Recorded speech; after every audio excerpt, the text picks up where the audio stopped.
Assalamualaikum, anggap aja ini podcast. Kali ini saya akan sharing bagaimana sih saya bisa memilih prodi pendidikan bahasa dan sastra Indonesia dan bagaimana pandangan awal saya dan pandangan orang lain mengenai prodi pendidikan bahasa dan sastra Indonesia. Lanjut. Perkenalkan, nama saya Andi Putri Dwi Cahyani, mahasiswa Universitas Negeri Makassar, Fakultas Bahasa dan Sastra Indonesia, prodi Pendidikan Bahasa dan Sastra Indonesia. Nah, ngomong-ngomong soal pendidikan bahasa dan sastra Indonesia, bagaimana sih saya bisa memilih prodi ini? Bagaimana pandangan awal saya mengenai pendidikan bahasa dan sastra Indonesia?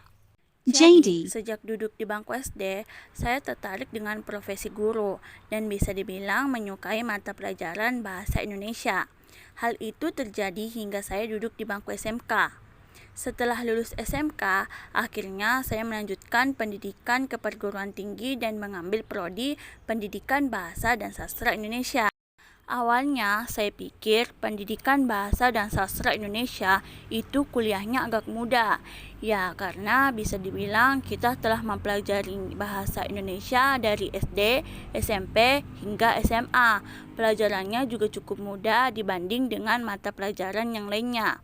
Nah, saya kira kuliahnya juga bakalan mudah karena saya dari SMK dan mengambil jurusan teknik komputer dan jaringan, jadi kuliahnya pengen ngambil jurusan yang mudah dan akhirnya mengambil pendidikan bahasa dan sastra Indonesia.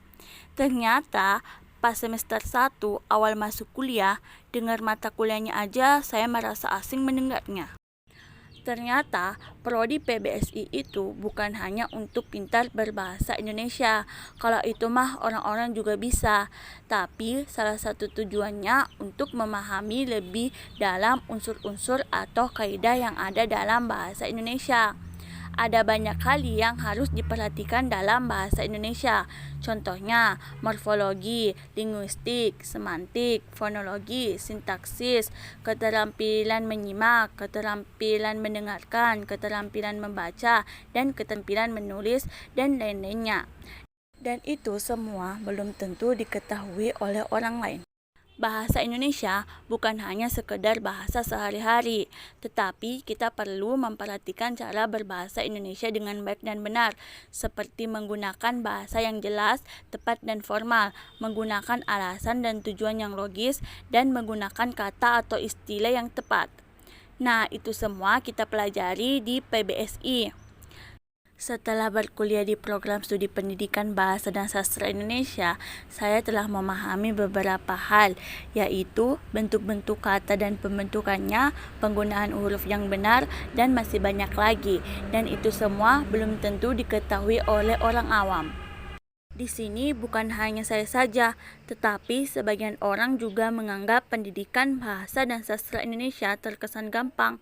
Padahal itu semua tidak segampang yang mereka bayangkan.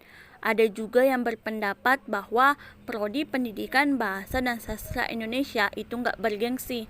Padahal menurut data yang saya baca, pada tahun 2017, bahasa Indonesia mendapatkan apresiasi lebih dari 45 negara. Bahkan sudah ada beberapa universitas ternama di luar negeri yang membuka jurusan bahasa Indonesia. Universitas tersebut diantaranya berasal dari Korea Selatan, Jepang, Australia, Ukraina, Vietnam, dan Maroko. Jadi, bisa kita simpulkan bahwa bahasa Indonesia merupakan bahasa yang diapresiasi dan dianggap penting oleh bangsa-bangsa di dunia. Pendidikan bahasa dan sastra Indonesia juga memiliki banyak kelebihan yang tak kalah jika dibandingkan dengan jurusan lainnya. Contohnya, kita bisa berbahasa Indonesia dengan baik dan efektif.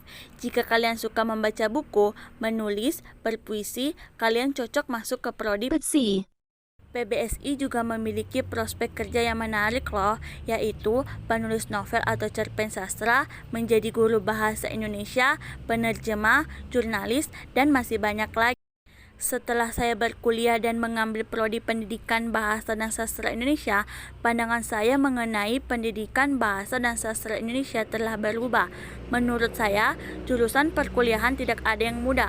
Semua memiliki tingkat kesulitannya masing-masing, dan jangan pernah meremehkan jurusan atau pekerjaan kalau kita tidak mengetahui proses belajarnya seperti apa. Saya harap tidak ada lagi orang yang ragu, minder, dan meremehkan prodi tertentu, termasuk prodi Pendidikan Bahasa dan Sastra Indonesia. Sekian, wassalamualaikum warahmatullahi wabarakatuh.